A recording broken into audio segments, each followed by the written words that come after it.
Kabar mengejutkan, pihak Rusia terang-terangan tuduh negara barat mencuri dana.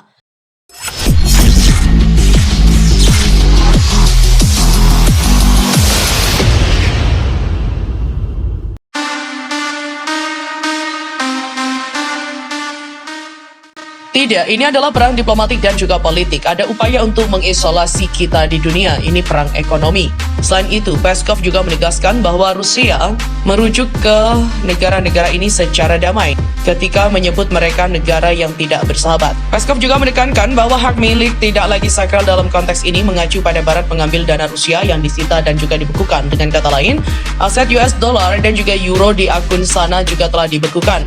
Fakta bahwa dana kami dicuri, tentu saja kami akan berjuang untuk mengambil dana kami. Di mana sebelumnya Kremlin juga mengkritik Fakta Pertahanan Atlantik Utara atau NATO sebagai aliansi militer yang bersifat berperang, meskipun menyatakan hanya untuk tujuan pertahanan diri dan juga menganggap Ukraina sebagai negara musuh Rusia. Dalam perkembangan lain, Kementerian Pertahanan Rusia pada 17 Mei mengumumkan bahwa 265 tentara Ukraina telah menyerah di pabrik baja Azovstal di Mariupol. Dalam 24 jam terakhir, 265 tentara telah meletakkan senjata mereka dan juga menyerah. 51 diantaranya terluka parah. Demikian kata Kementerian Pertahanan Rusia pada konferensi pers, menambahkan bahwa mereka yang membutuhkan perawatan medis telah dipindahkan ke rumah sakit di kota Novoazov. Konflik perang di tanah Ukraina juga masih menggelora, di mana perang besar dan mencekam antara prajurit Ukraina dan Rusia tak terhindarkan. Akhirnya Mariupol jatuh ke tangan Rusia. Militer Ukraina juga kalah telak dalam perang di kompleks pabrik baja Azovstal Mariupol. Saat ini Vladimir Putin memegang kendali Mariupol. Ya, perang sengit berhari-hari terjadi antara kedua belah pihak. Namun pada Senin 16 Mei 2022, perang tersebut berakhir. Kota Mariupol kini berada di kendali penuh Presiden Rusia Vladimir Putin. Usai Rusia mampu mengalahkan perlawanan prajurit Ukraina dalam perang sementara itu sejumlah 211 kombatan lain dievakuasi ke Olenivka. Hingga berita ini diturunkan, belum jelas status para kombatan itu apakah dijadikan tawanan perang oleh Rusia.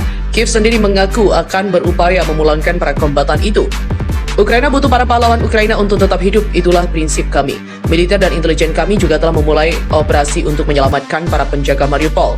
Kerja untuk memulangkan mereka akan berlanjut dan ini dibutuhkan waktu. Komandan Resimen Azov bilang misi telah selesai. Kota Mariupol digempur habis-habisan oleh Rusia sejak awal invasi pada Februari lalu. Meskipun demikian, pasukan pertahanan Ukraina bertahan dengan sengit hingga terjebak di Azovstal. Sejumlah elemen militer Ukraina terjebak di kompleks pabrik baja itu, diantaranya adalah Resimen Azov, marinir, serta pasukan pertahanan teritorial. Pada Senin, melalui pesan video, Komandan Resimen Azov Letkol Denis Prokopenko menyampaikan bahwa misi mereka di Mariupol telah selesai. Presiden Belarus Alexander Lukashenko telah meminta anggota aliansi militer pimpinan Rusia untuk bersatu dalam melawan Barat. Invasi yang diluncurkan Rusia pada Ukraina sejak bulan Februari semakin memanas. Bahkan konflik yang terjadi di antara kedua negara itu masih jauh untuk mencapai kata negosiasi. Juru bicara Kremlin pada 17 Mei mengatakan negara-negara Barat termasuk AS menjadi negara yang bermusuhan karena adanya perang campuran melawan Moskow. Di mana perang campuran adalah apa yang terjadi sekarang, apa yang harus kita hadapi, kata Dmitry Peskov. Menurutnya, perang ini tidak terbatas pada penasihat AS dan juga Inggris yang memberitahu nasionalis Ukraina apa yang harus dilakukan dan bahwa mereka memberikan intelijen kepada Kiev.